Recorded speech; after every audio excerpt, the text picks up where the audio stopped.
Loves, let's create something with two beautiful knots in no time. So here's my material. I'm going to knot it. That's the first knot. You see the way I knotted? So I'm going to go to the other edge and knot the way I knotted the first part.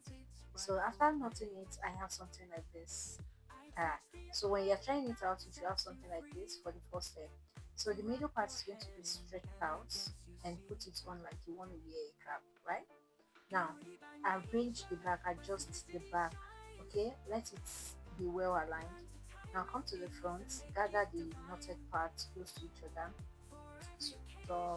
Dip your hand into one hole and direct excess fabric of the other into it. Do you get it?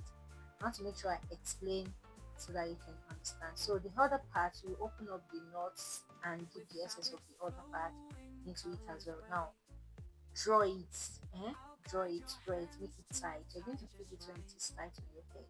So I'll come back to the middle part and use my hand to close it up, fold the material, and when you are closing up, make sure it is neat. All right, don't just make it roughly, make adjust it, make it neat like that. Then come to the excess fabric that you have at the front. The angles are going to be directed to the side, the down one, right? Grab a pin and secure it down.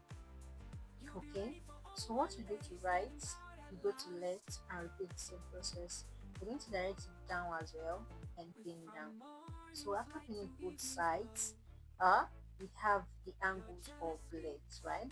So I'm going to fold a bit at the side, like you're folding it into two. It might not be up to two, just close it up, right? And bring the angles together at the center using your pin.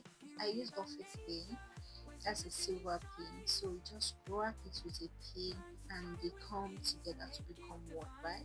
So shift to the back to show your hairline, adjust all adjustables, it really matters. And when you are done, you should be having something like this at the back and this at the front. I think this is simple enough for a beginner to try out. Just lay your hands on it. So subscribe and see you in my next